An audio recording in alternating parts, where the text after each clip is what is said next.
My name is Rene, and I'm a recovering introvert. When I graduated high school, my goal was to get an engineering degree and pursue a technical career with limited social interaction. Little did I know, in my first week at college, that plan would change. I arrived on a small campus in Marietta, Georgia, very similar to Georgia Southwestern, and made friends the first few days I was there. They invited me to a social event, which normally I would have said no to. But because I was a stranger and they welcomed me to campus, I said, well, I'm going to go. That would be very rude. As it turned out, I made friends that week that have been friends with me for over 4 decades. It also turned out that they were in a fraternity, which was not on my list of things to join. But because they were so nice to me, I wanted to spend more time with them, so I thought, well, I'll join the fraternity. We'll see where this goes. As it turned out, that was also a blessing, and it changed my course, because being in a social organization made me get out of my shell. I had to learn how to meet people who I had never seen before, learn how to interact with them. And during that first year at college, I grew just as much socially as I did academically. One of the friends I made that year was Mike Graddick. And Mike was the best of us. He was a very charismatic individual, a born leader, one that everybody wanted to be friends with. I had a lot of respect for Mike. And as we neared the end of our first year, Mike suggested that one day I should run for president of the fraternity. And I laughed at him because I thought I was the last person that should do that. I actually told him that he was the one who should. Everyone would think so. Well, a few weeks later, we went out for summer break, and I received a phone call that Mike and 2 of our friends were in an accident, and Mike was killed. And it was an emotional event for me then, and it still is now. It had a lasting impact on all of us.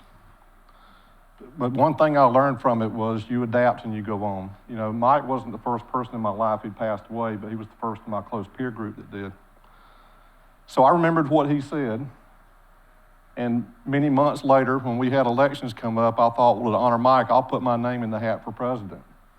And I figured there's no way they're going to elect a shy, bashful guy who can't stand in front of people and talk. Shockingly, they did. I didn't expect it. And I was honest with them that I really wasn't prepared to take on that task, and I think they did it because I was just responsible. But because I admitted I needed help, they helped me. And that was a big lesson. If you look around, you'll find people in your life who will support you and who will anticipate what you need and work with you. That carried me through college, and it still is true today. So I served in that role for a year, and at the end of that year, a few of them asked me to run again. So hard to say no, I did it a second time. And then when that second year concluded, some other students asked me to run for the presidency of another student organization. I did that as well. So unbelievably, I went to college to avoid social interaction and ended up being president of 3 organizations for 3 years while I was there. Needless to say, I learned just as much outside the classroom as I did inside the classroom. And when I moved to America to start my career, it was in engineering, and I really still love engineering, but I had a great appreciation for personal interaction. And as I went through the years of my career, started a family, and we now have a huge family of beautiful, loving people, and I felt like I needed to give back. I'd been given so much, I needed to give back. So I started volunteering with some local organizations. One of those was the One Sumter Economic Development Foundation.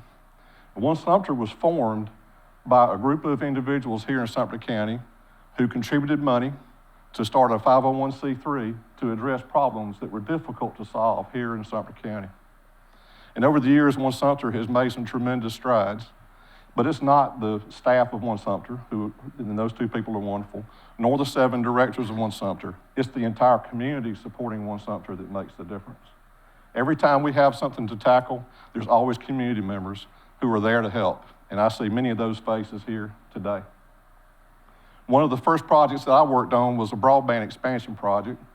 And through our relationships, and again, relationships are key, we all at One Sumter have relationships across the state. That led to a communication with Pineland Telephone Cooperative 3 hours to the east of here in a small town. And we convinced them to come to Americas and install fiber optic service to serve the broadband needs in the commercial district of Americas. We carried that relationship further along with the county commissioners and pursued a broadband grant, and we were successful in winning the largest broadband expansion grant in the state at that time, over $25 million. And that work is ongoing and will be finished by the first of next summer. And the people in the most rural part of the county will have access to broadband on a par with what you would get in the middle of the largest city. So we're very proud for that economic development, education, and workforce opportunity for our citizens here in the county. But again, it's all about relationships. Cultivating relationships is key. Another wonderful project that we worked on was the establishment of the Ignite College and Career Academy.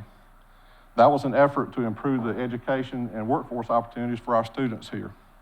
There are many people in this room who were there for the foundation of that as well. Again, you see the local community getting together, agreeing on what's needed, and pooling our resources. Over 200 people worked with the One Sumter team to submit a grant, and we were successful in getting a $3 million grant to start Ignite College and Career Academy, and it's continuing to benefit our young people today. We've also had efforts that are ongoing to solve the dilemma of violence, youth violence, and crime here in our county. That's a problem that's nationwide, and it's a difficult challenge. There is no silver bullet, there's not one solution. But once again, the relationships in this community are such that we know those who have special gifts for peace building. We know those who are committed to our youth, and we bring those to the table. Our law enforcement community, our faith-based community, our schools, and even the students themselves have gathered for multiple sessions to talk about how to solve these problems. And there is no simple answer, but I have faith that we're going to make a lot of improvements in those areas as time goes by. Now, one of the most recent projects we've had is the Pearlie Brown Amphitheater, and that's under construction now, and we're looking forward to welcoming the community to that about a year from now.